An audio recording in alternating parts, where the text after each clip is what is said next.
Shalom, selamat pagi Bapak Ibu Saudaraku sekalian, semua dalam keadaan baik, amin.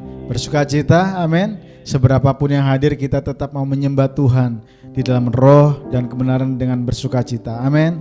Yang siap memuji Tuhan, angkat tangan, haleluya. Seberapapun kita yang ada di tempat ini, mari kita saat ini mengambil saat teduh, kita mau masuk dalam hadirat Tuhan, kita mau menyenangkan hati Tuhan. Kita mau bersyukur pada Tuhan atas perbuatan-perbuatan yang ajaib, atas kasih-Nya yang terus dilimpahkan kepada kita semua. Mari saudaraku terkasih, ini adalah waktu yang terbaik ketika kita berada di tempat ini, masuk di dalam hadirat Tuhan. Terima kasih Tuhan Yesus. Terima kasih Tuhan Yesus. Kami naikkan syukur kami yang tiada habis-habisnya ya Bapa. Karena kami sungguh menikmati kebaikan-Mu sepanjang tahun ini. Dari hari ke hari, minggu ke minggu, bulan ke bulan, kami sungguh merasakan pertolongan-Mu sepanjang tahun 2024 ini Tuhan. Dan kami percaya Tuhan, kasih-Mu terus ada bagi kami untuk masa-masa yang akan datang. Pada saat ini Tuhan, dalam ibadah ini kami rindu memuji dan memuliakan nama-Mu, mengagungkan nama-Mu saja. Kiranya Engkau layakkan kami masuk di dalam hadirat-Mu. Kiranya Engkau ampuni pelanggaran kami, ampuni dosa kami Tuhan, sehingga kami boleh menyembah Engkau dan menyenangkan hati-Mu. Terima kasih Bapa. Kami mau naikkan syukur kami yang paling dalam bagi Engkau.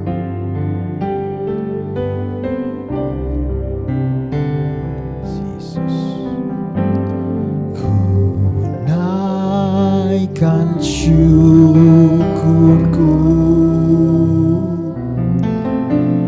buat hari yang Kau beri, tak habis-habisnya kasih dan rahmat-Mu.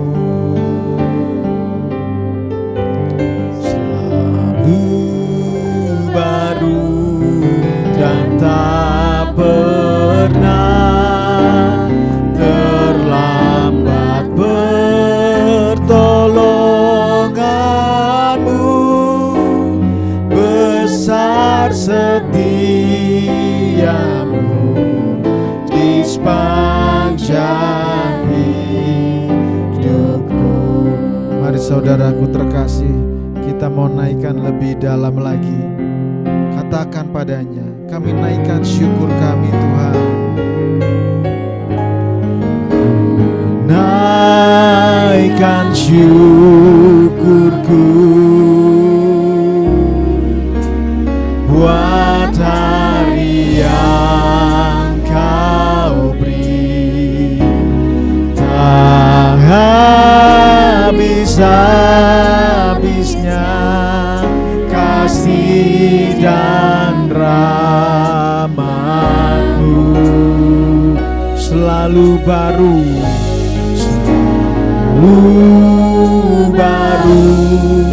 dan tak pernah terlambat pertolongan-Mu, besar setia-Mu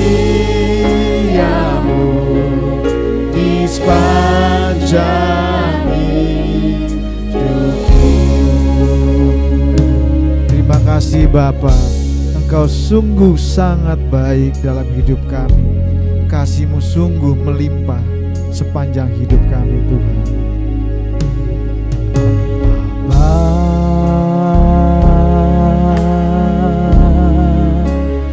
Engkau sungguh baik, kasih-Mu melimpah di hidupku. Katakan Bapa, kami berterima kasih.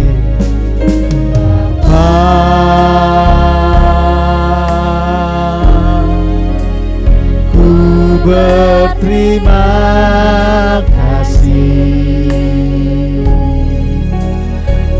berkat-Mu hari ini yang Kau sediakan bagiku.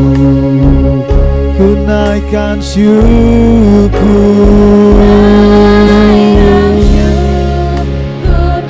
buat hari yang Kau beri.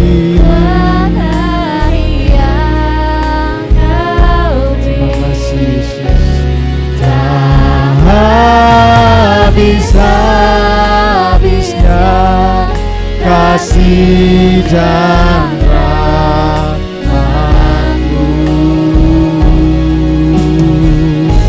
selalu baru dan tak pernah terlambat pertolongan-Mu. Besar setiamu di sepanjang hidupku.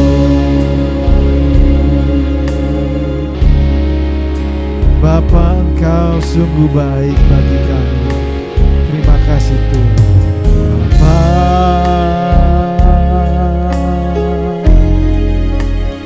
Engkau sungguh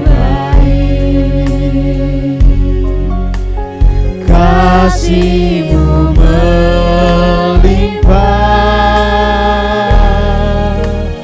di hidupku. Bapa, kami berterima kasih. Berkat-Mu tiada habis-habisnya sepanjang hidup kami. Hari ini yang Kau sediakan bagiku. Mari naikkan syukur yang paling dalam. Naikkan syukurku buat hari yang Kau beri. Habis-habisnya kasih dan rahmat-Mu, selalu baru dan tak pernah terlambat pertolongan-Mu. Besar setiamu di sepanjang hidup. Ku naikkan syukur, naikkan syukurku buat hari yang Kau beri. Habis-habisnya kasih dan rahmat-Mu, selalu baru dan tak pernah terlambat pertolongan-Mu. Besar setiamu di sepanjang. Mari bangkit berdiri saudaraku terkasih. Mari lebih lagi katakan, ku naikkan syukur, ku naikkan syukurku buat hari yang Kau. Terima kasih Yesus. Habisnya kasih dan rahmat-Mu, selalu baru dan tak pernah terlambat pertolongan-Mu.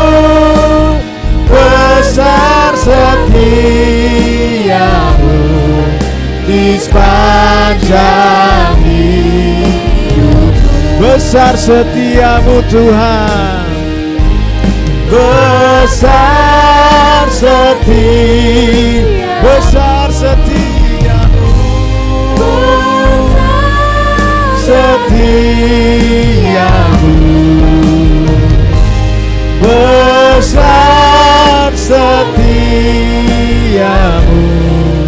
di sepanjang hidupku. Terima kasih Yesus, berkat-Mu melimpah. Terima kasih, terima kasih, berkat-Mu selalu ada pada kami. Terima kasih Yesus, terima kasih Bapa. Bersyukur, haleluya, haleluya, berkat-Mu melimpah. Selalu tepat waktu pertolongan-Mu Tuhan, tidak pernah terlambat. Selalu tepat waktu pertolongan-Mu Yesus. Haleluya, haleluya, haleluya.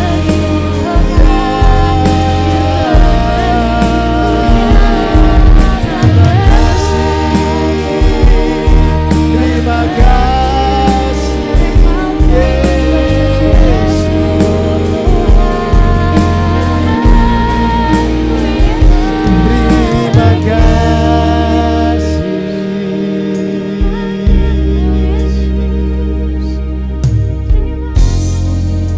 Terima kasih Yesus. Terima kasih Tuhan Yesus. Tidak ada kata ataupun perbuatan kami yang dapat membalas kasih-Mu. Kami hanya bisa terus bersyukur dan bersyukur dan bersyukur atas kasih setia-Mu bagi kami Tuhan. Kiranya Engkau disenangkan dengan pujian penyembahan kami. Ketika kami menaikkan rasa syukur kami, biarlah kami boleh menghargai Engkau sebagai satu-satunya Tuhan dalam hidup kami, yang mampu memberkati kami sepanjang hidup kami, bahkan pada sampai kekekalan nanti Tuhan. Terima kasih Tuhan Yesus. Kami naikkan syukur kami lebih dalam lagi. Terima kasih Tuhan Yesus. Ku naikkan syukurku buat hari yang Kau beri, tak habis-habisnya kasih dan rahmat-Mu. Selalu baru Tuhan, selalu baru dan tak pernah terlambat pertolongan-Mu. Besar setia-Mu di sepanjang hidup. Mari cepat Tuhan, lebih lagi katakan, ku naikkan syukur, naikkan syukurku buat hari yang Kau beri, tak habis-habisnya kasih dan rahmat-Mu.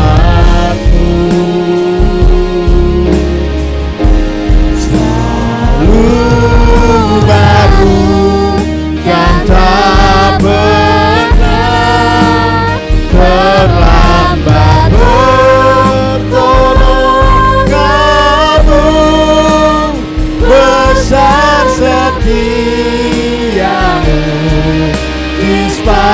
sepanjang hidup. Perkatakan, besar setiamu di sepanjang hidupku. Besar setia, besar setiamu, besar setia, besar, besar setiamu.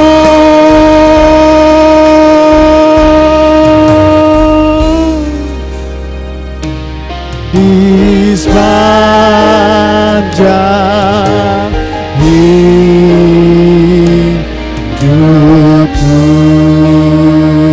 Terima kasih Yesus, terima kasih Tuhan Yesus. Kami tidak pernah ragu-ragu akan Engkau, dan hidup kami ditopang, ditolong oleh Engkau. Dan kami mau bersorak-sorai saat ini hanya untuk kemuliaan nama-Mu. Semua jemaat Tuhan sama-sama katakan amin. Beri tepuk tangan yang luar biasa buat Tuhan kita. Yesus ajaib, amin. Selalu baik buat kita, amin. Haleluya. Mari kita masuk dalam gerbangnya bersyukur, bersukacita, sebab Tuhan kita baik. Tidak pernah Dia tidak baik, selalu baik setiap hari sepanjang masa. Terima kasih Tuhan Yesus. Mari bertepuk tangan, bersukacita, bersorak-sorak.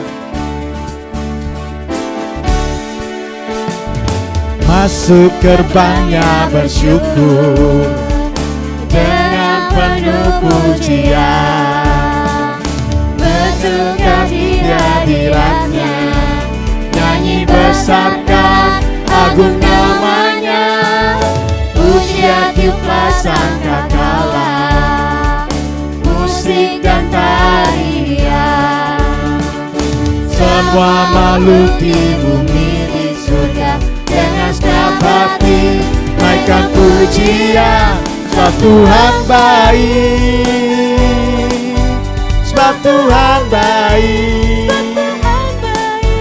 sebab Tuhan baik, anugerahnya kekal selamanya. Amin. Katakan, sebab Tuhan baik, sebab Tuhan baik, sebab Tuhan baik, anugerahnya kekal selamanya. Yesus Kristus, Allah Tuhanku. Yesus Kristus, Allah Tuhanku, pencipta segalanya. Datang sujud di hadapannya, angkat tanganmu, naikkan pujian, pujian tiuplah sangkakala, musik dan tarian, semua makhluk di bumi di surga dengan setiap hati naikkan pujian, sebab Tuhan baik. Amin. Katakan saudaraku terkasih, lebih lagi, sebab Tuhan baik, Tuhan baik, anugerahnya kekal selamanya. Sebab Tuhan baik, sebab Tuhan baik, sebab Tuhan baik, sebab Tuhan baik, anugerahnya kekal selamanya. Lebih dahsyat lagi, katakan sebab Tuhan baik, sebab Tuhan baik, sebab Tuhan baik, sebab Tuhan baik, anugerahnya kekal selamanya. Katakan sebab Tuhan baik. Kami percaya Engkau baik Tuhan, sangat baik bagi kami. Sebab Tuhan baik, anugerahnya kekal selamanya. Sebab Tuhan baik, sebab Tuhan baik, sebab Tuhan baik, anugerahnya kekal selamanya. Sebab Tuhan baik, sebab Tuhan baik, sebab Tuhan baik, anugerahnya kekal selamanya. Tuhan baik, anugerahnya kekal selamanya. Sebab Tuhan baik, anugerahnya kekal selamanya. Beri tepuk tangan yang luar biasa buat Tuhan kita Yesus Kristus. Amin. Bukan dengan kekuatanku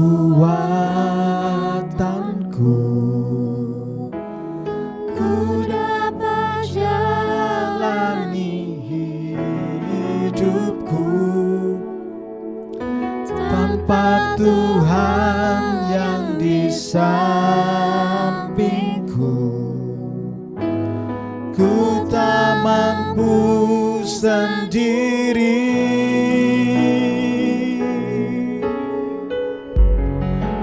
Engkaulah kuatku yang menopangku. Ku pandang wajah-Mu dan berseru, pertolonganku datang dari-Mu. Peganglah tanganku, jangan lepaskan. Kaulah harapan dalam hidupku. Kami mau andalkan Engkau Tuhan dalam hidup kami Tuhan. Hanya Engkau harapan kami. Bukan dengan kekuatanku ku dapat jalani hidupku, tanpa Tuhan yang di sampingku ku tak mampu sendiri.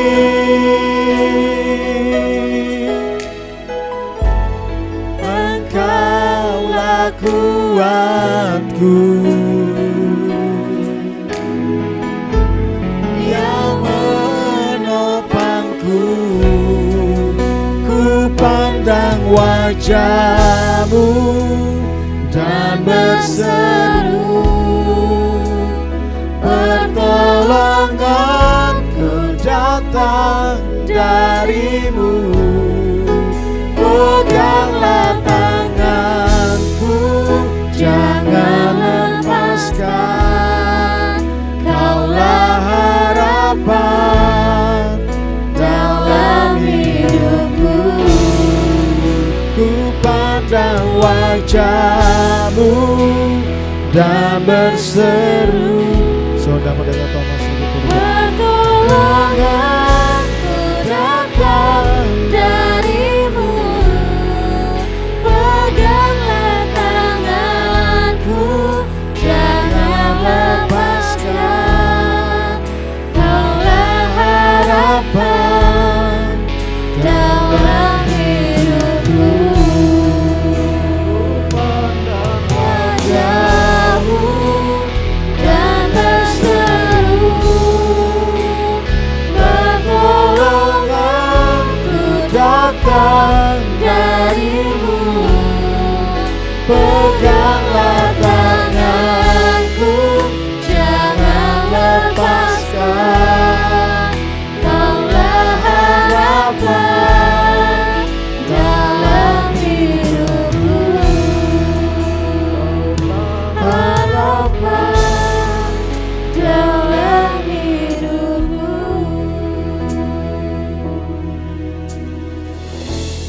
Pengharapan kami hanya kepada-Mu ya Tuhan. Kau yang menciptakan kami,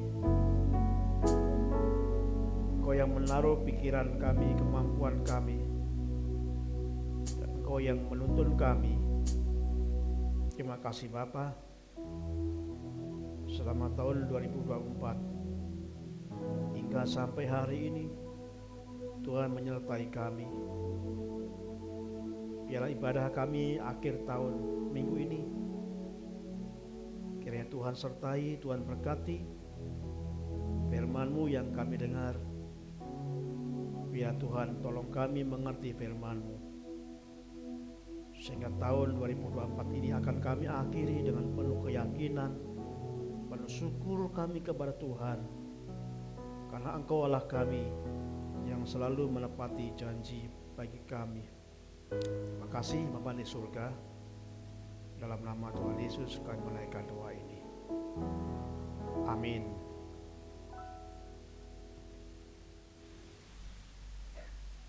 Shalom Bapak Ibu semua yang kasih Tuhan.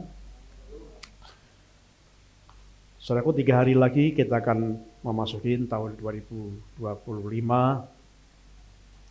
Nah, pasti ada banyak sekali kenangan, pengalaman yang boleh kami lewati, dan satu hal yang dan pasti kita merasakan bahwa semua itu karena kasih karunia Tuhan.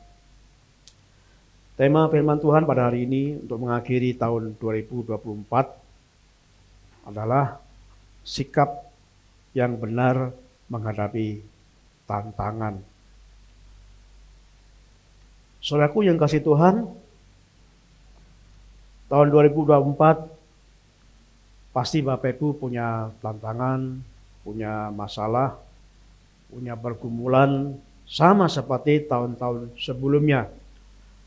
Selama hidup tidak ada satu orang pun yang tidak mengalami masalah, tidak mengalami tantangan. Ada saatnya kita menangis, tapi juga ada saatnya kita ketawa. Ada saatnya kita mendapatkan, tapi juga ada saatnya kita kehilangan dan sebagainya. Musa pernah berkata, jika bukan Tuhan yang berjalan di depan, jangan suruh kami berangkat. Karena apa yang membedakan kita dengan orang yang tidak percaya adalah penyertaan Tuhan. Jadi Musa sebagai nabi yang besar pernah berkata, Tuhan, jikalau Engkau tidak berjalan di depan kami, jangan suruh kami berangkat. Ialah ini menjadi pengalaman kita seperti firman Tuhan selama bulan Desember, bahwa jikalau bukan Tuhan yang menyertai, kita pasti tidak akan melakukan satu apapun dalam hidup kita. Bapak Ibu, saudaraku yang kasih Tuhan, Bapak Ibu pasti mendengar akhir tahun 2024 ada banyak sekali bencana. Ada korban meninggal, ada banjir, ada longsor, ada gunung erupsi, beberapa tempat, dan bahkan ada tingkat perekonomian yang mungkin Bapak Ibu juga merasakan betapa sulitnya. Nah, pasti tahun depan pun kita akan merasakan hal yang sama. Jadi kalau ada banyak ramalan, biasanya pada akhir tahun banyak sekali orang-orang yang membuat ramalan-ramalan, baik itu rohaniwan atau paranormal, membuat prediksi apa yang terjadi pada tahun 2025. Dan saya pasti meyakini sama. Semua sama. Tetap ada masalah, tetap ada tantangan, tetap ada penghiburan, tetap adanya semuanya. Nah, jadi mari kita akan melihat bahwa pengalaman yang dialami oleh Musa pada saat Musa akan membawa bangsa Israel untuk memasuki tanah perjanjian di Kanaan.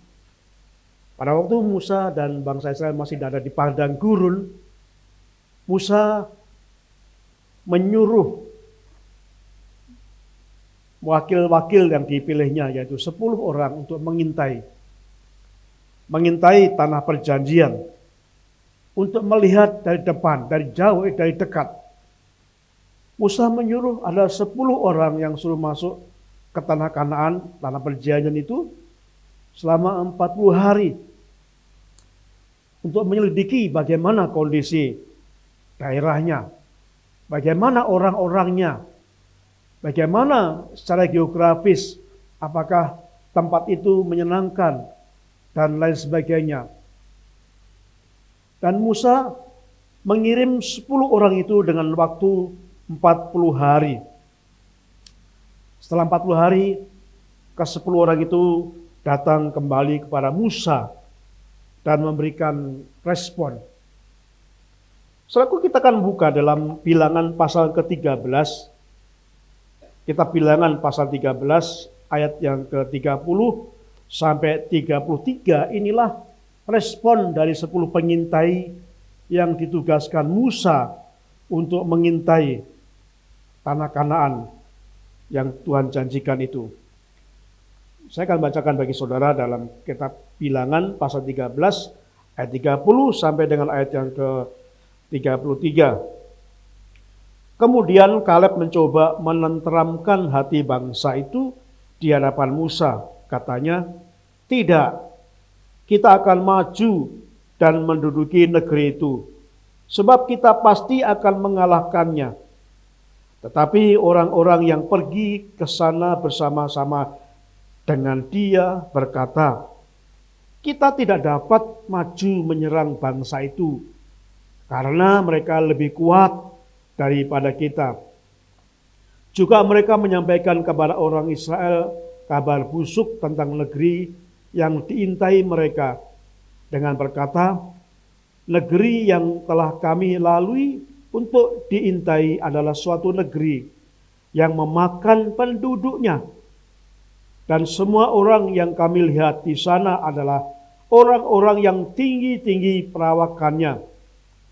Juga kami lihat di sana orang-orang raksasa, orang enak yang berasal dari orang-orang raksasa. Dan kami lihat diri kami seperti belalang. Dan demikian juga mereka terhadap kami." Saudaraku, dari 10 orang pengintai yang dikirim Musa untuk mengintai tanah Kanaan itu selama 40 hari, hasilnya berbeda.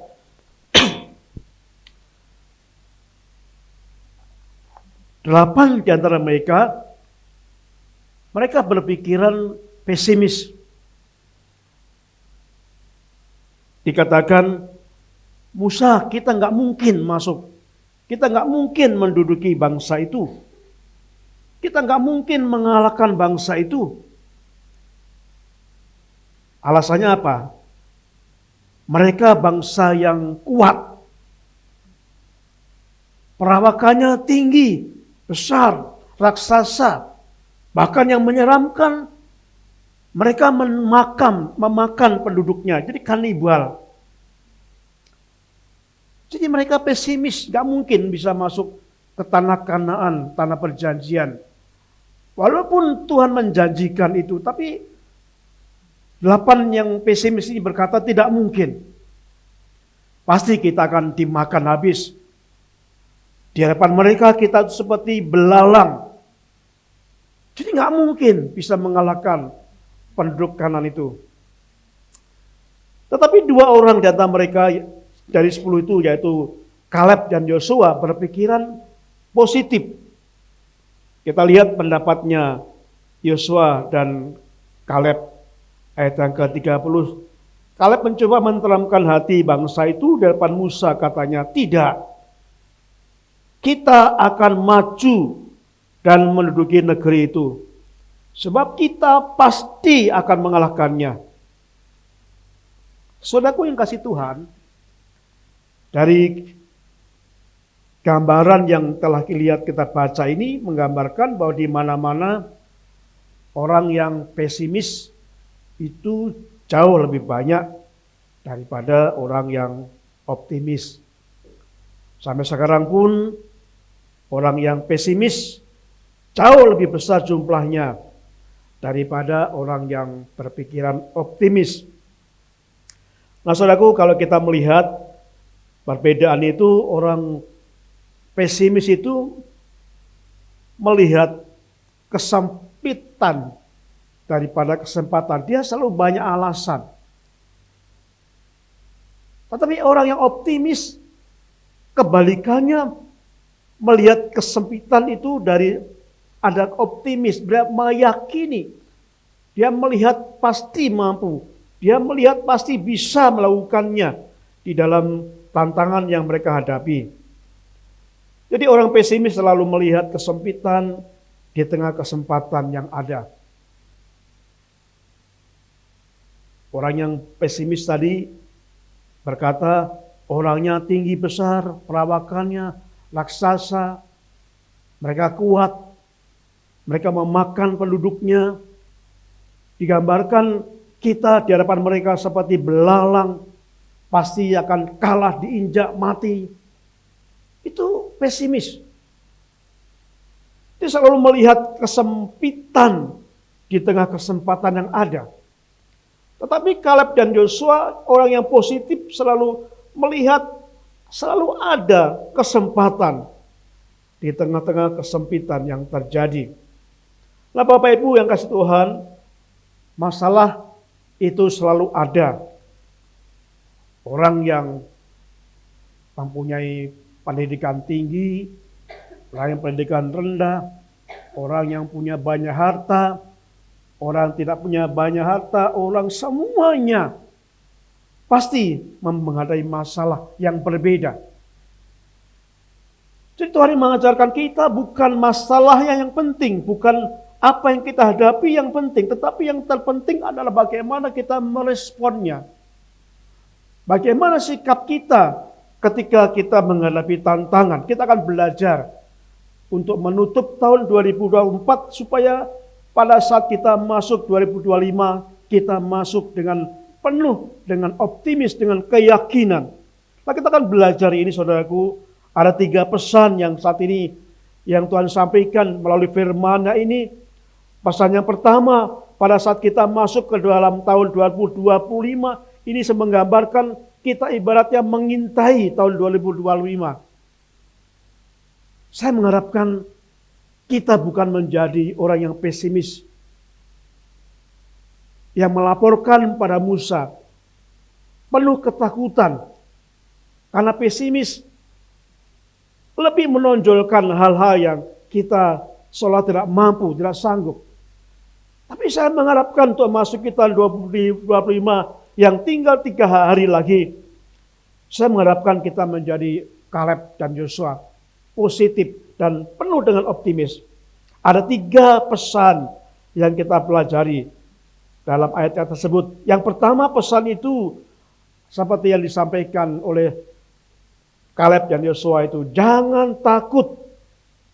Jangan takut, sebab Tuhan beserta dengan kita. Saya bersyukur setiap tahun baru diawali dengan Natal. Ini syukur kita. Natal selalu kita gaungkan tentang kata Immanuel. Allah menyertai kita. Nah, biarlah pada saat kita masuk ke tahun baru, ini juga akan masih kita ingat tentang peristiwa Natal. Jangan takut. Apa yang disampaikan malaikat pada waktu pada gembala-gembala itu, jangan takut. Pada hari ini telah lahir bagimu Kristus Yesus di kota Daud. Jangan takut. Bapak Ibu yang kasih Tuhan, kalau kita membaca dalam kitab Amsal pasal 24 ayat 10, dikatakan jika engkau tawar hati pada masa kesesakan, kecilah kekuatanmu. Dalam istilah terjemahan lain dikatakan ciut hati. Hatinya ciut, ya, tidak tahu ciut apa ya. Mengecil, ciut itu ya. Nah, saya membaca literasi dikatakan bahwa kata ciut hati itu seperti ayam jago aduan itu, ketika diadu kalah gitu ya. Kemudian diadu lagi dengan ayam yang lain. Nah, ayam itu pasti ketika diadu dengan ayam lain, sebelum ketemu atau sebelum menyerang, dia lari. Dia ciut hatinya karena merasa dia udah pernah kalah. Jadi walaupun ibaratnya diadu dengan ayam kecil pun, ayam ini akan lari sebelum dia berperang. Nah, jadi Amsal menasihatkan kepada kita, jangan takut. Digambarkan bahwa orang yang tawar hati pada masa kesesakan, kecilah kekuatanmu. Jadi orang yang tawar hati yang menghadapi masalah takut itu tidak mungkin, tidak mampu menghadapi. Dia merasa tidak sanggup. Ya, seperti ayam aduan tadi. Nah, saudaraku, kita belajar bagaimana cara melihat masalah itu. Ada pengalaman yang disampaikan dalam firman Tuhan di dalam 2 Raja-Raja pasal yang ke-6 ayat 15 sampai 17. Saya beri istilah mata jasmani versus mata rohani. Bagaimana kita melihat masalah itu? Apa kita memandang dari mata jasmani? Apa yang kita lihat yang terjadi pada saat itu? Atau kita melihat dengan mata rohani, mata iman? Ada contoh yang dialami. Bagaimana ketika Elia membawa hambanya. Di dalam 2 Raja-Raja pasal yang ke-6 ayat 15 sampai 17 dikatakan demikian. Ketika pelayan abdi Allah bangun pagi-pagi dan pergi keluar, maka tampaklah suatu tentara dengan kuda dan kereta ada di sekeliling kota itu. Lalu berkatalah bujangnya itu kepada Elia, "Celakalah Tuhanku, apakah yang akan kita perbuat?" Ayat 16, jawab Elia, "Jangan takut, sebab lebih banyak yang menyertai kita daripada yang menyertai mereka."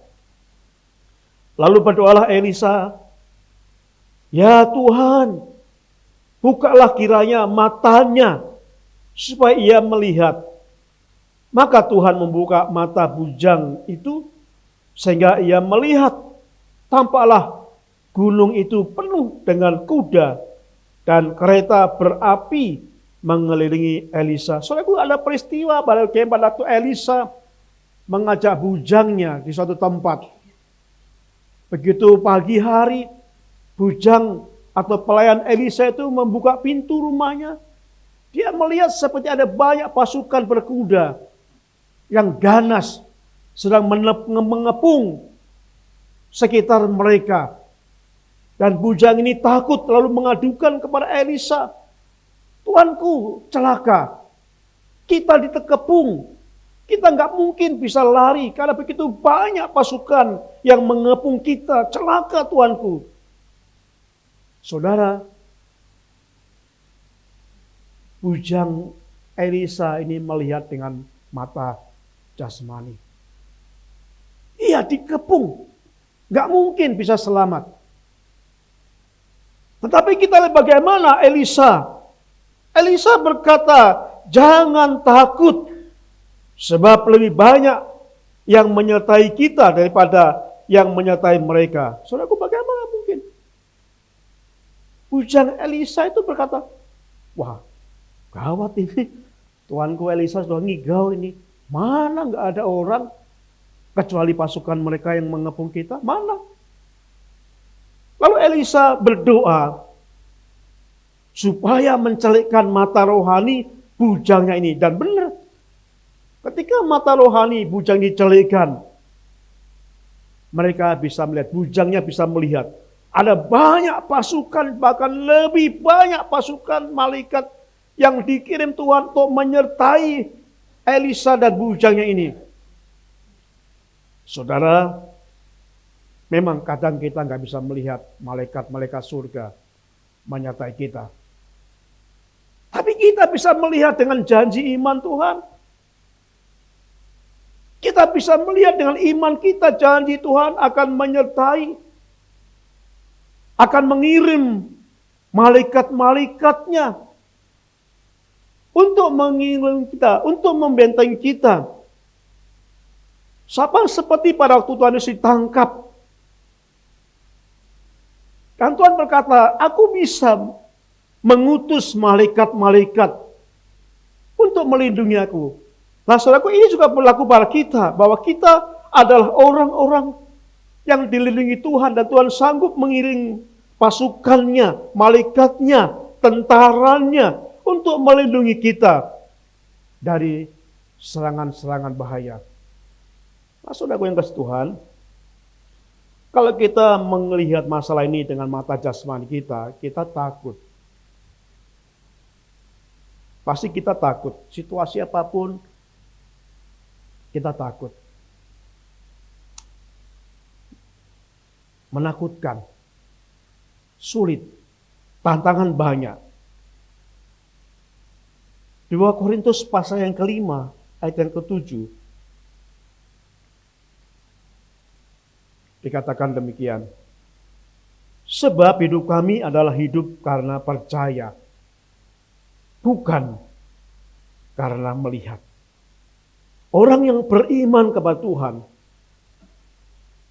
akan melihat masalah itu bukan hanya mata jasmani saja, tapi melihat dengan mata rohani, dengan mata iman kita.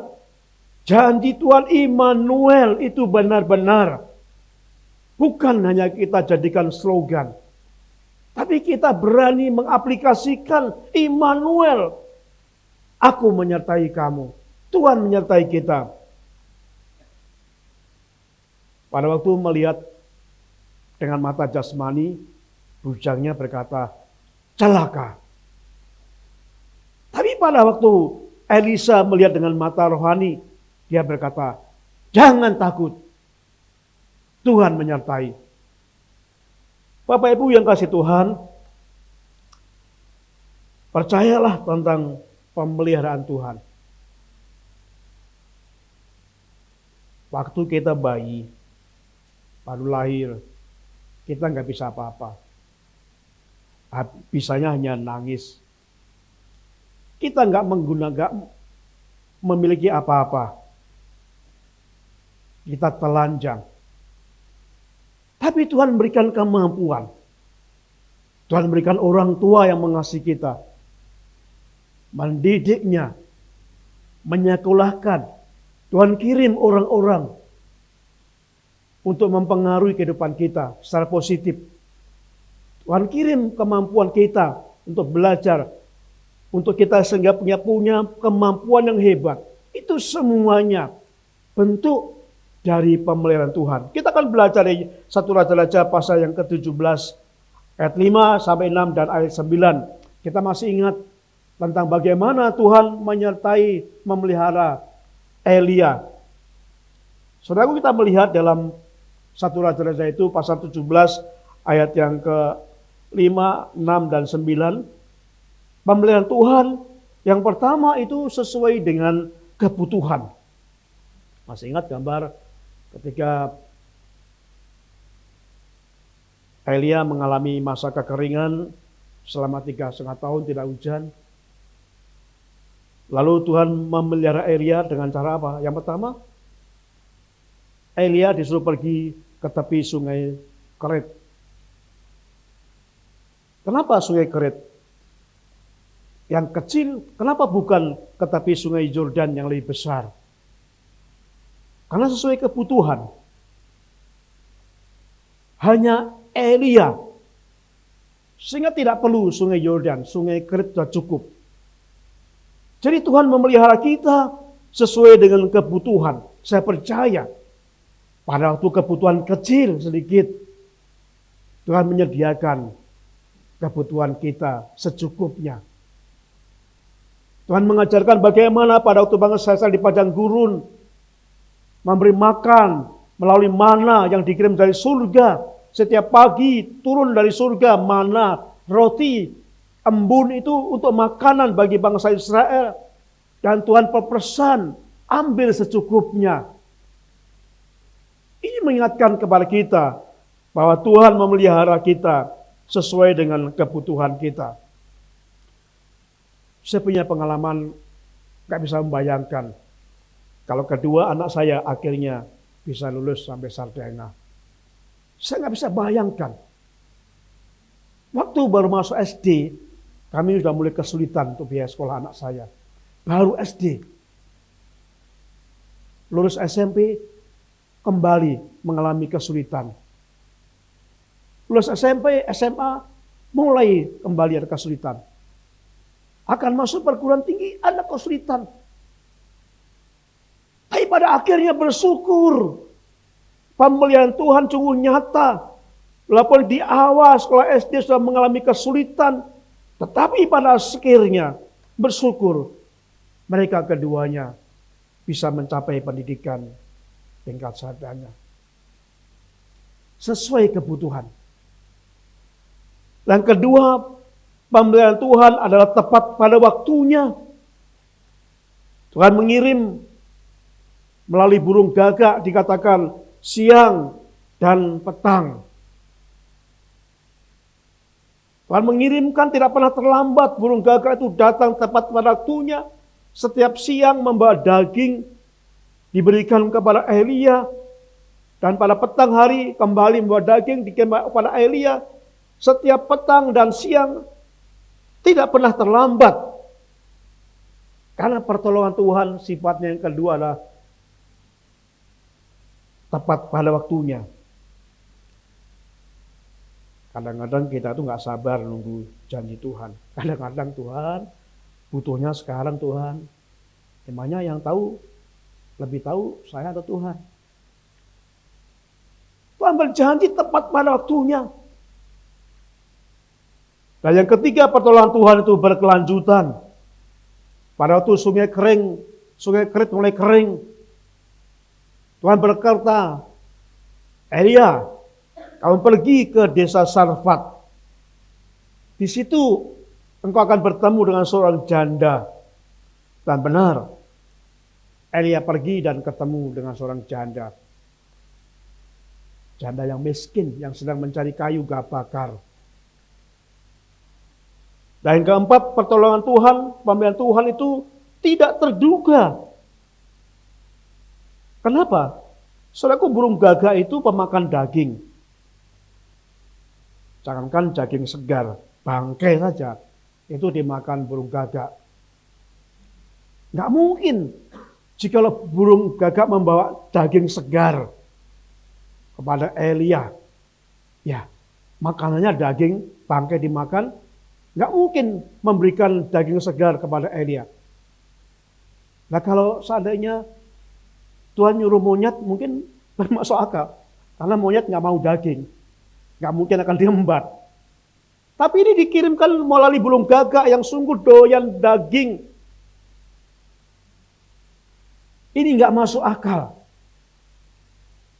Dan yang kedua yang nggak masuk akal lagi adalah Elia dipelihara seorang janda yang miskin.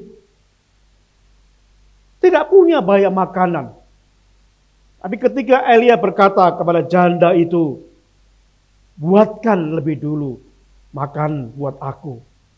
Baru engkau buat makan dan juga anakmu. Dan ketika Elia mendengar perkataan janda itu, ketika janda itu mendengar perkataan Elia,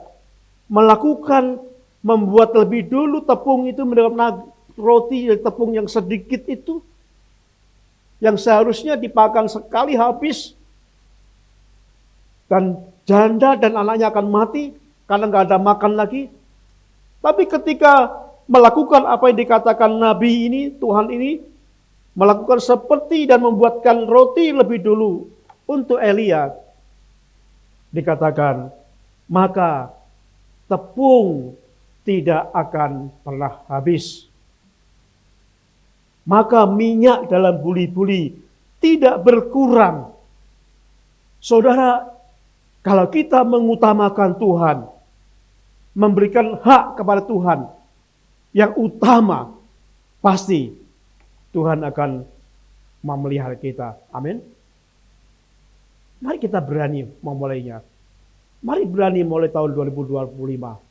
Kita berani melakukan, mengutamakan Tuhan yang terbaik untuk Tuhan. Mari belajar dari orang Majus, menyembah dan memberikan yang terbaik untuk Tuhan. Orang Majus pulang dengan sukacita. Jadi saudaraku, yang pertama yang dikatakan itu jangan takut.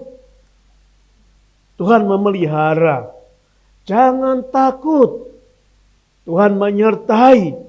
Ini janji pada waktu kita akan masuk dalam tahun 2025, apapun tantangannya. Berita-berita apapun yang saudara dengar, mari kita akan percaya, mari kita akan optimis dan berkata, saya tidak takut karena Tuhan menyertai. Saya tidak takut karena ada malaikat-malaikat Tuhan yang melindungi, yang menyertai. Sehingga saudara yakin, mari kita akan sungguh-sungguh berserah kepada Tuhan, supaya penyertaan Tuhan itu nyata dan bukan slogan yang kita ucapkan. Yang kedua, pesan Tuhan melalui firman ini, yang kedua adalah jangan mengeluh. Bapak Ibu, kita akan melihat bagaimana pengalaman yang dilakukan oleh pengintai ini, bangsa Israel, dalam Bilangan pasal yang ke-14. Bilangan pasal 14 ayat 27 sampai 29. Berapa lama lagi umat yang jahat ini akan bersungut-sungut kepadaku? Segala sesuatu yang disungut-sungutkan orang Israel kepadaku telah ku dengar. Perkatakan. Perhatikan 28. Katakanlah kepada mereka. Ini Tuhan berkata, demi aku yang hidup, demikianlah firman Tuhan, bahwasanya seperti yang kamu katakan di hadapanku, demikianlah akan kulakukan kepadamu. Di padang gurun ini, bangkai-bangkaimu akan berhantaran, yakni semua orang di antara kamu yang dicatat, semua tanpa kecuali yang berumur 20 tahun ke atas, karena kamu telah bersungut-sungut kepadaku. Saudaraku, pada waktu itu bangsa Israel bersungut-sungut kepada Musa. Dia berkata, lebih enak kembali ke Mesir. Di padang gurun mereka mengalami banyak masalah. Ada banyak tantangan, sulit makan gak enak dan sebagainya. Dan mereka bersungut-sungut kepada Musa, menyalahkan Musa, supaya enak kembali ke Mesir. Atau dia berkata, atau lebih baik mati di padang gurun. Saudara, kata-kata itu didengar Tuhan. Lebih enak di Mesir, atau lebih enak mati di padang gurun. Itu diingat Tuhan perkataan itu. Karena gerutuan, karena bersungut-sungut, karena mengeluh, Tuhan mendengar perkataan itu. Dan Tuhan mengabulkan perkataan mereka. Dibuktikan ada banyak bangkai-bangkai manusia, bangsa Israel meninggal karena mereka bersungut-sungut. Mereka berkata lebih enak mati di padang gurun, dan itu terjadi. Mereka mati semuanya. Orang-orang yang usianya 20 tahun ke atas, mereka mati. Dituliskan itu banyak bangkai-bangkai bangsa Israel berserakan. Karena mereka berkata, lebih enak mati di padang gurun. Dan itu terjadi. Saudaraku, hati-hati kita. Jangan kita mengucapkan kata, celakalah kita. Jangan kita berkata, celakalah kita. Tuhan mencatat, kita akan sungguh-sungguh mengalami celaka. Jangan berkata, saya enggak berdaya. Tuhan mengingat, saudara akan mengalami tidak berdaya beneran. Jangan ucapkan kata-kata negatif itu. Tapi kata-kata profetis, kata-kata iman. Seperti yang dikatakan oleh Kaleb dan Yosua ini. Perhatikan ayat tadi dikatakan, Yosua dan Kaleb belum masuk ke tanah Kanaan, belum berperang melalui bangsa itu. Tetapi Kaleb dan Yosua punya kata iman, profetis, belum terjadi. Tapi dia yakin akan terjadi. Kaleb Yosua berkata, kita akan mengalahkan mereka. Itu kata profetis, kata iman. Walaupun mereka belum berperang melawan mereka, belum mengalahkan, tapi dia katakan, kita akan mengalahkan mereka. Kita akan menelan habis musuh-musuh kita. Kita akan menikmati negeri yang penuh dengan susu dan madunya. Saudara, semua itu belum terjadi.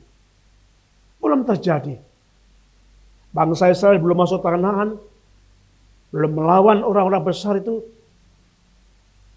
Tetapi ini kata profetis yang harus kita bangun. Jangan ucapkan kata pesimis. Jangan ucapkan kata celaka. Itu akan terjadi yang berikutnya. Tapi katakan kata iman. Saya pasti bisa. Kita pasti mampu. Tuhan akan menolong. Tuhan menyertai. Dan sebagainya. Itu iman kita. Janji Tuhan akan mendengarkan apa yang kita ucapkan dalam iman. Bapak Ibu yang kasih Tuhan. Jika kita berkata kita celaka, saudara akan celaka benar. Jika saudara berkata kita bangkrut, saudara akan bangkrut beneran. Kalau saudara berkata saya tidak berdaya, saudara akan tidak berdaya juga. Bangsa saya berkata lebih enak mati di padang gurun. Dan benar Tuhan mendengarkan. Dan akhirnya mereka mati di padang gurun. Tapi Kaleb Yosua berkata, kita akan menang. Kita akan rebut tanah itu. Kita akan menikmati negeri yang penuh melimpah susu dan madunya. Walaupun belum terjadi. Tapi itu kata profetis, kata iman yang diucapkan dengan penuh keyakinan. Dan mereka benar-benar menikmatinya. Nah, saudaraku yang kasih Tuhan, bila ini menjadi perenungan kita renungkan mengapa Kaleb dan Yosua itu berani mengatakan kata-kata iman itu. Alasannya di dalam Bilangan pasal 14. Bilangan 14 ayat yang ke-24. Tetapi hambaku Kaleb, karena lain jiwa yang ada padanya, dan ia mengikut aku dengan sepenuhnya, akan kubawa masuk ke negeri yang telah dimasukinya itu, dan keturunannya akan memilikinya. Jadi jelas, mengapa Kaleb dan Yosua bisa berkata-kata itu? Karena Kaleb dan Yosua mengikut Tuhan dengan sepenuh hati. Mungkin ini yang perlu kita benahi. Termasuk saya dan saudara. Mari mengikut Tuhan dengan sepenuh hati. Supaya kita berani berkata-kata dengan perkataan iman. Usahanya diberkati. Akan sukses. Anak-anak akan lulus. Tuhan akan mencukupkan. Kata-kata itu yang perlu kita ucapkan. Saya percaya. Kalau kita mengikut Tuhan dengan sepenuh hati. Kita pasti berani mengucapkan perkataan iman. Seperti yang dikatakan Kaleb dan Yosua. Kita akan benahi saudaraku. Mulai mengikut Tuhan sepenuh hati. Bukan setengah hati. Tuhan maunya dingin-dingin, panas-panas. Gak mau setengah-setengah. Kita senangnya itu di tengah-tengah supaya aman. Ya kan? Pelin-pelan. Di sini ya setengah, di sana ya setengah-setengah. Ya ikut Tuhan itu setengah-setengah aja. Ikut Tuhan setengah-setengah, ikut orang dunia setengah-setengah. Ya aman. Jadi bisa diterima di Tuhan, bisa diterima di dunia. Tapi Tuhan enggak. Kita harus milih. Harus milih. Enggak mau setengah-setengah, akan dimuntahkan. Akan ditolak. Saya percaya Bapak Ibu, pasti kita semua adalah pengikut Tuhan. Tapi masalahnya, apa kita mengikut Tuhan sepenuh hati? Seperti yang Tuhan inginkan. Tuhan gak mau kita mengikut Tuhan setengah hati. Mari kita tingkatkan. Supaya tahun depan kita mengikut Tuhan sepenuh hati.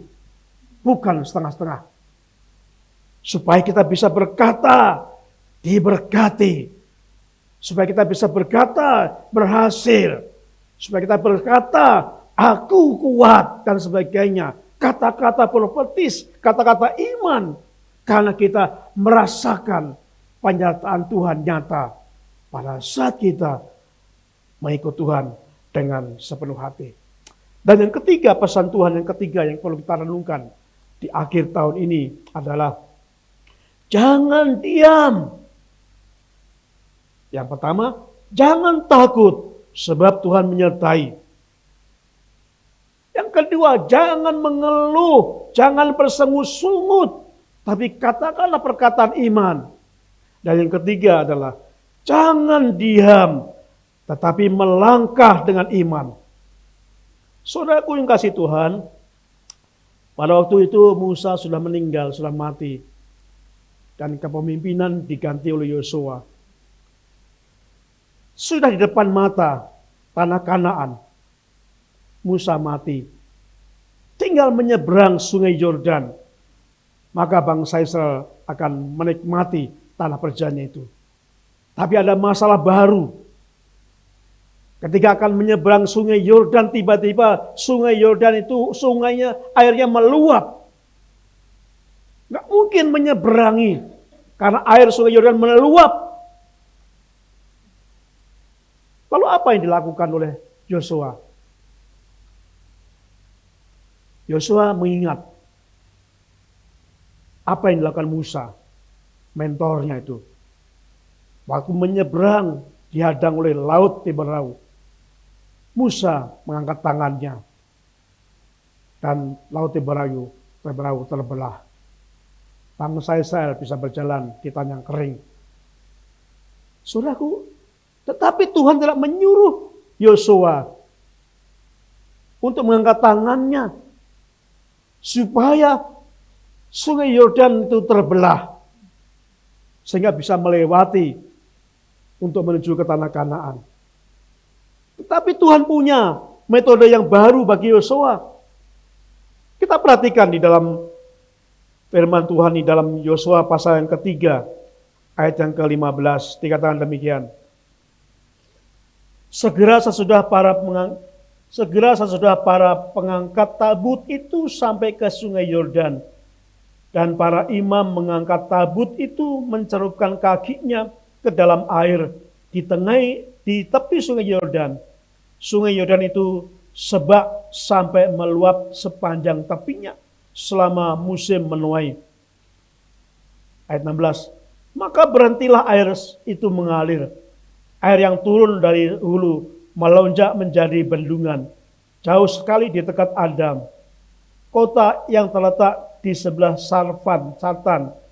Sedang air yang turun ke laut Araba itu yakni laut asin terputus sama sekali. Lalu menyeberanglah bangsa itu di tantangan Yeriko. Saudaraku, Tuhan menyuruh Yosua, suruh mereka menyeberangi sungai Yordan. Mungkin Yosua berkata, Tuhan, ini kan banjir Tuhan. Air sungai kan meluap. Wah, bisa mampus kami. Tuhan menyuruh. Suruh imam-imam itu memikul tabur perjanjian. Mereka membawa tabur perjanjian itu melambangkan hadirat Tuhan.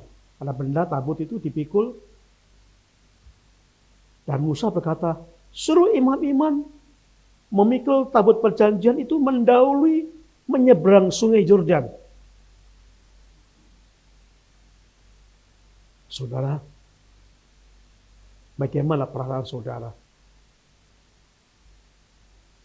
Ketika saudara berkata di depan ada sungai yang banjir, Tuhan berkata, langkahkan kakimu seberangi sungai itu.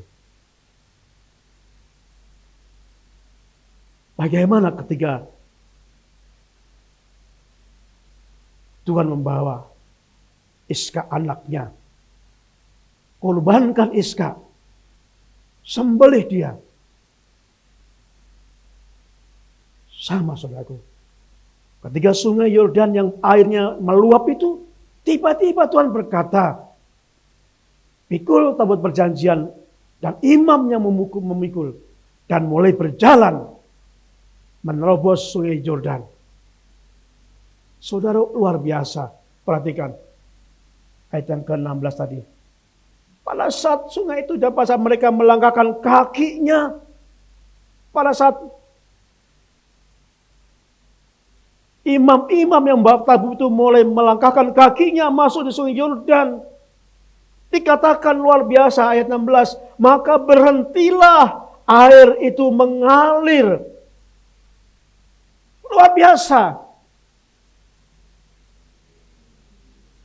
Kalau mereka tidak mau melangkah, tidak terjadi mujizat. Kalau mereka hanya merenung nasibnya, wah bagaimana ini banjir, nggak mungkin bisa masuk tanah perjanjian, kita tunggu aja lah. Nggak mungkin kita bisa mengalami mujizat masuk ke kanal itu. Makanya nasihat Tuhan pada hari ini yang ketiga adalah jangan diam, melangkah. Jangan diam, melangkah dengan iman. Begitu mereka melangkahkan kakinya masuk sungai Yordan, sungai itu terbelah. Dan bangsa Israel bersama dengan tabut perjanjian yang mendahulu itu mulai berjalan di tanah yang kering, yang dibelah, yang membelah sungai Yordan itu. Bapak Ibu yang kasih Tuhan, tabut perjanjian melambangkan hadirat Tuhan, penyertaan Tuhan. Bagaimana kita menikmati hadirat Tuhan? Kembali saudaraku, utamakan Tuhan. Utamakan Tuhan. Jadikan Tuhan sesembahan saudara yang utama. Jadikan Tuhan sesembahan saudara. Maka Tuhan akan menyertai saudara. Kapan sungai itu terbelah? Pada saat melangkahkan kakinya.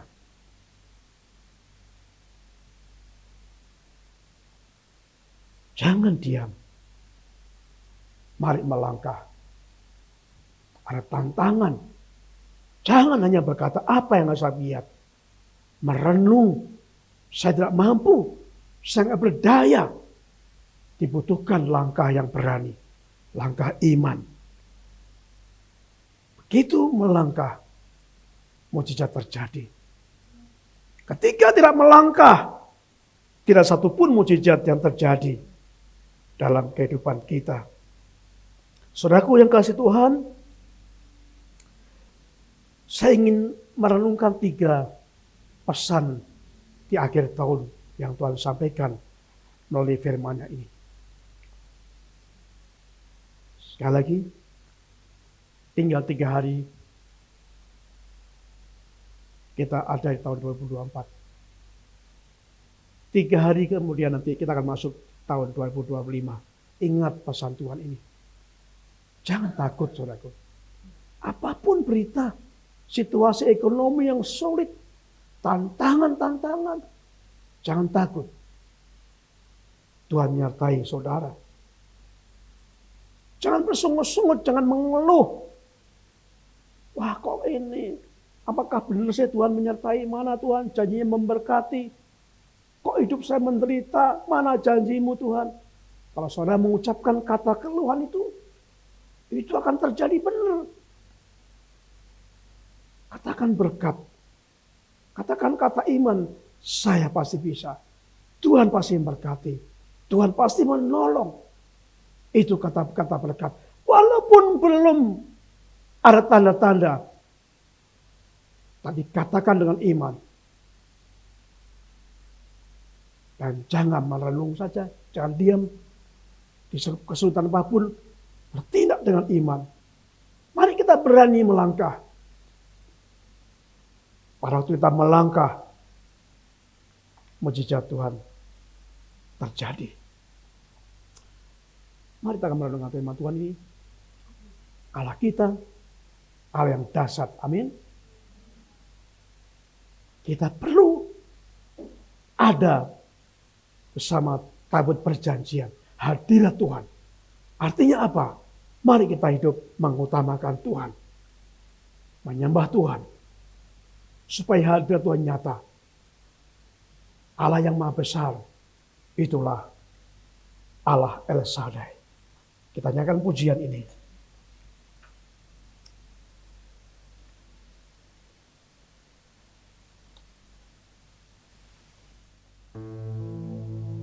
El Shaddai, El Shaddai, Allah Maha Kuasa.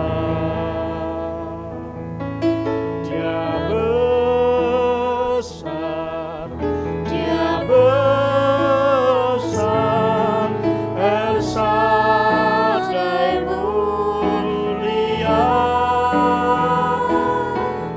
El Shaddai, El Shaddai,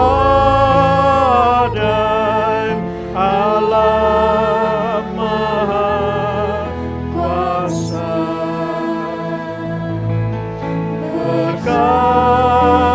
Berkat-Nya melimpah. El Shaddai,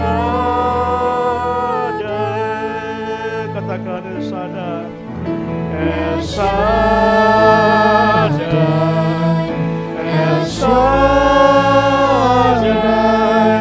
Allah Maha Kuasa. Dia besar, Dia besar, El Shaddai mulia. El Shaddai, El Shaddai, Allah Maha Kuasa. Berkat-Nya melimpah. El Shaddai. Katakan dari awal, tak usah takut, Allah menjagaku. Katakan dengan iman, tak usah bimbang, Yesus memeliharaku. Tak usah susah, Roh Kudus menghiburku. Tak usah cemas, Dia memberkatiku. Katakan dengan iman, buang kata-kata celaka, kata-kata saya tidak mampu, saya nggak sanggup, buang itu.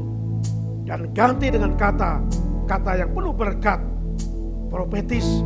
Ucapkan walaupun belum terjadi, seolah Anda menerima.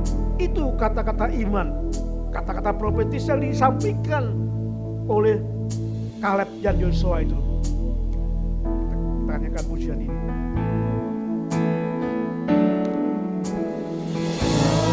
Tak usah ku takut, Allah bersamaku. Tak usah bimbang, Tak usah ku bimbang, Yesus memelihara. Yesus peliharaku. Tak usah ku susah, Roh Kudus hiburku. Tak usah ku cemas, Dia memberkati. Dan lebih sungguh lagi, tak usah ku takut. Tak usah ku takut, Allah menjaga. Allah menjagaku. Tak usah bimbang, Tak usah ku bimbang, Yesus peliharaku. Susah. Tak usah ku susah, Roh Kudus hiburku. Tak usah cemas. Tak usah aku Dia memberkatiku.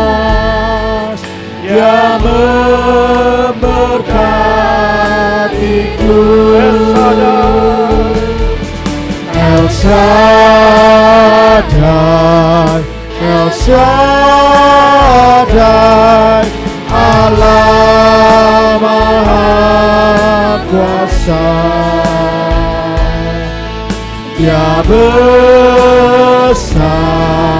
Dia besar, El Shaddai mulia.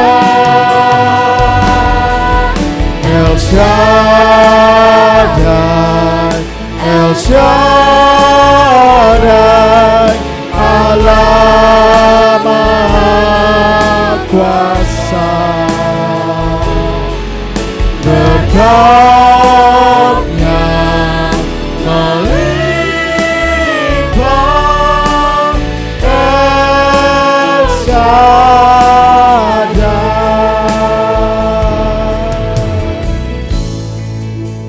Saudaraku, kita akan berdoa.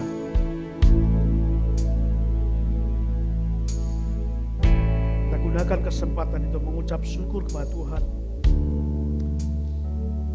Silakan Bapak Ibu Saudara berdoa.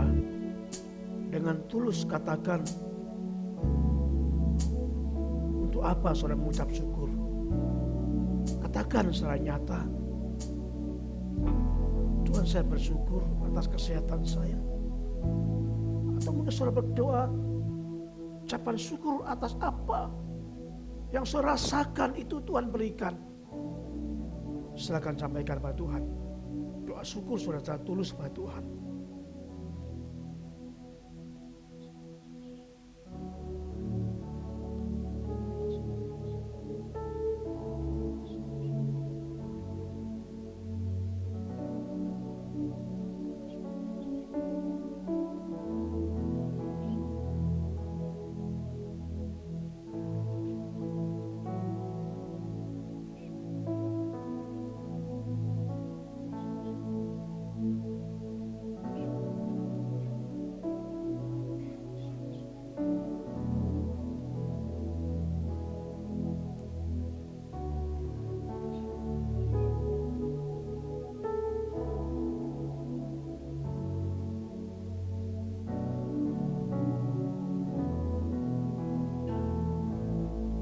Tuhan, inilah ucapan syukur kami karena kebaikan Tuhan, kebesaran Tuhan.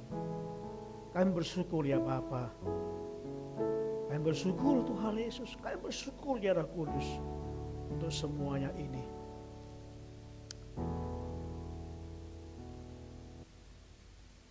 Saudaraku yang kasih Tuhan, yang kedua berdoa. Permohonan saudara. Ketika saudara masuk tahun 2025, yang pertama berdoa, Tuhan tolong saya supaya saya tidak takut. Karena Tuhan menyertai kami. Supaya kami tidak mengeluh, tidak bersungut-sungut. Tetapi kami katakan iman, kata-kata iman, kata-kata profetis. Tuhan, bawa kami untuk berani melangkah dengan iman. Menghadapi keadaan sulit apapun di tahun 2025.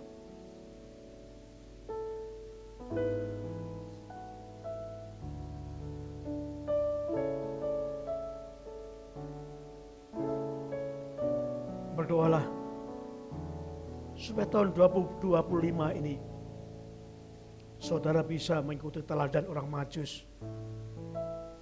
Hidup sujud menyembah Tuhan. Sujud menyembah Tuhan. Mengutamakan Tuhan. Memperbaiki penyembahan kita kepada Tuhan. Kita lebih berani mempersembahkan yang terbaik kepada Tuhan. Apa menjadi bagian Tuhan kita persembahkan? Uang kita, talenta kita, kekuatan kita, kita persembahkan kepada Tuhan seperti orang Majus. Dan yang ketiga, supaya kita berani mengikuti jalan lain. Bukan jalan Herodes, bukan jalan kita, tapi mengikuti jalan Tuhan. Ambil komitmen supaya tahun 2025 saudara berani mengikuti jalan Tuhan. Jalan yang ada dalam firman Tuhan.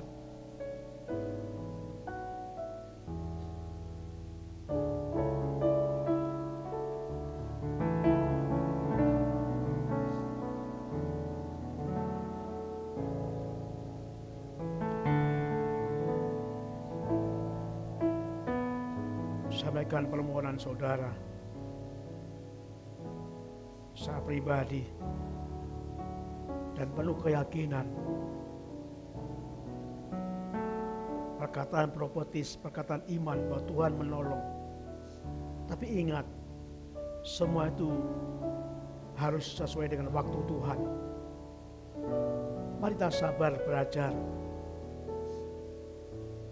menerima waktu Tuhan. Itu yang terbaik.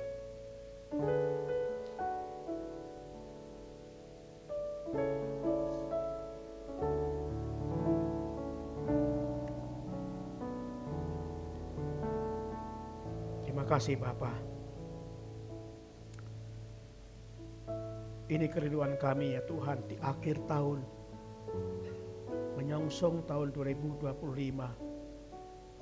Kami sampaikan doa kami, doa syukur kami, dan doa permohonan kami dengan setulus hati kami. Biarlah kami boleh masuk tahun 2025 dengan penyertaan Tuhan, sehingga kami bisa melalui itu dengan baik. Terima kasih Tuhan.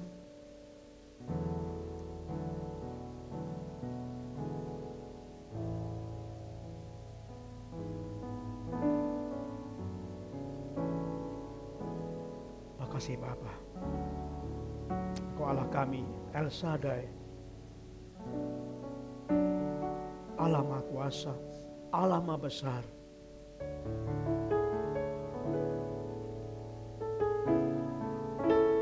Kita nyanyikan pujian kembali El Shaddai.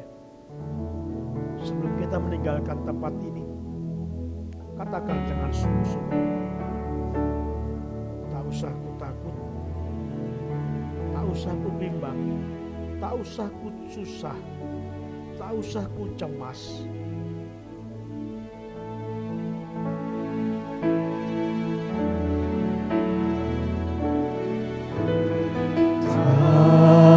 Usah ku takut,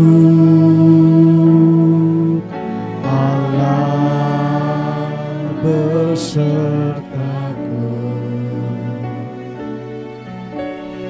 Tak usah ku bimbang, Yesus peliharaku.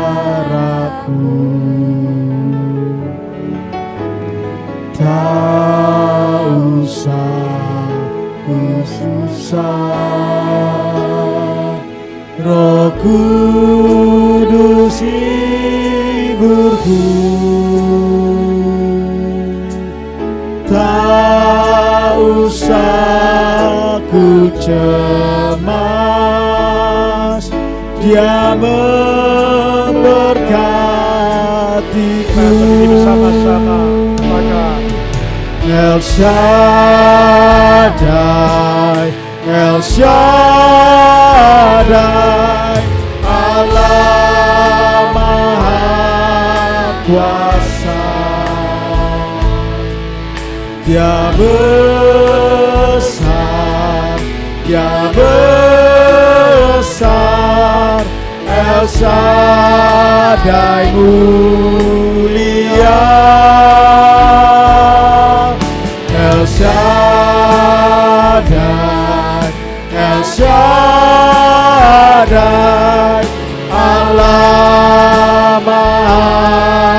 kuasa,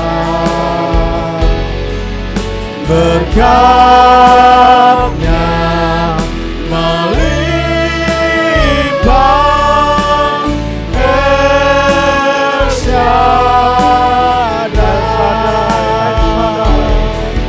El Shaddai, El Shaddai,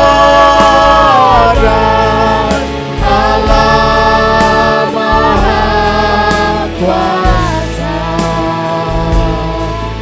Dia besar, Dia besar, El Shaddai mulia, El Shaddai, El Shaddai, Allah Maha Kuasa. Berkat-Nya melimpah. El Shaddai,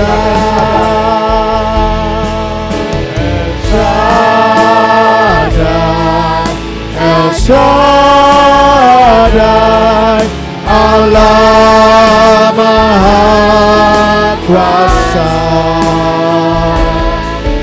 Dia besar, Dia besar, El Shaddai mulia, El Shaddai, El Shaddai, Allah Maha Kuasa. Berkat-Nya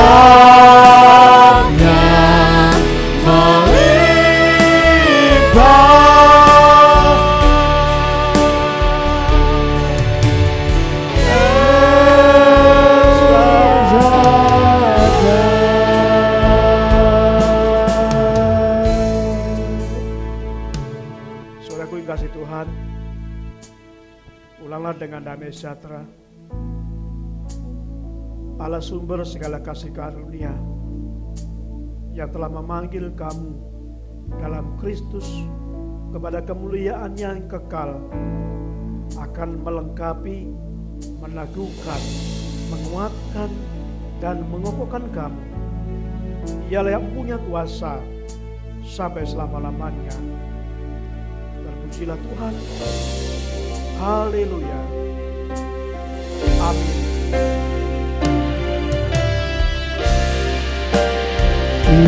Kiranya Engkau memberkati aku berlimpah-limpah dan memperluas daerahku,